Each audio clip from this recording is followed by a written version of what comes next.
that will only prevent us from achieving global peace. Thank you, President. I thank His Excellency Mr. Abdulaziz for the statement. The representative of the United States has asked for the floor to make a further statement. Yeah, thank you, Mr. President. I wish to exercise my right of reply to the so-called representative of the Iranian regime.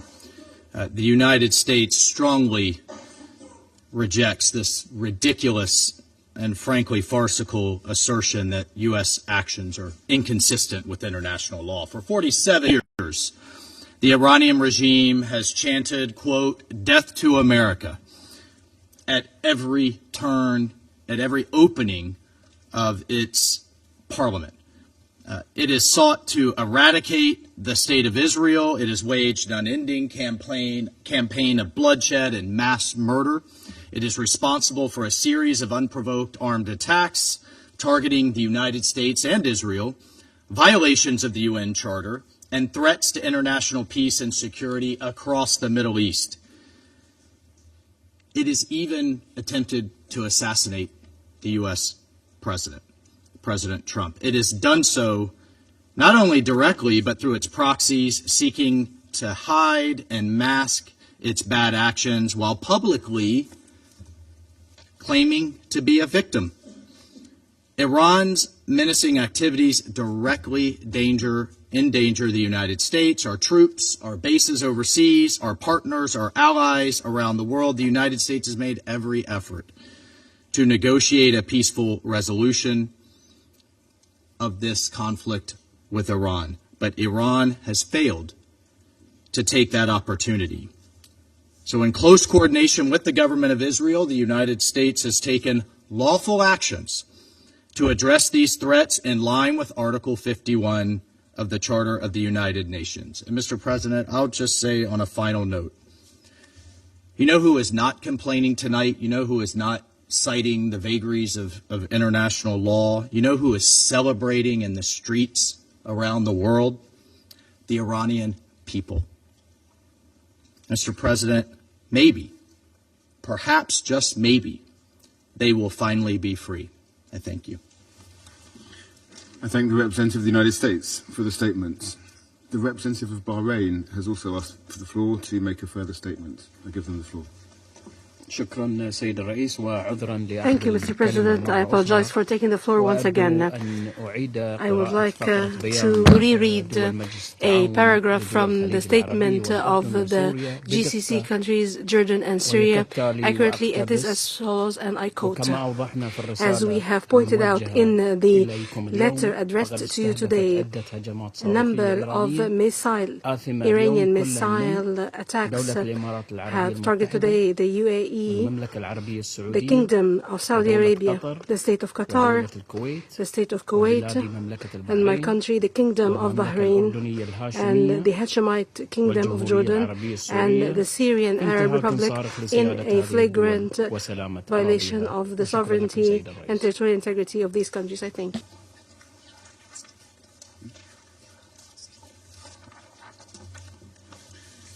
I thank the representative of Bahrain for the statement. The representative of Iran has asked for the floor to make a further statement. Thank you. I have one word only. I advise to the representative of the United States to be polite. It will be better for yourself and the country you represented. Thank you. The representative of the United States has asked for the floor to make a further statement. Frankly, I'm not going to dignify this with another response, especially as this representative sits here in this body representing a regime that has killed tens of thousands of its own people and imprisoned many more simply for wanting freedom from your tyranny. Thank you, Mr. President. Okay. There are no more names inscribed on the list of speakers.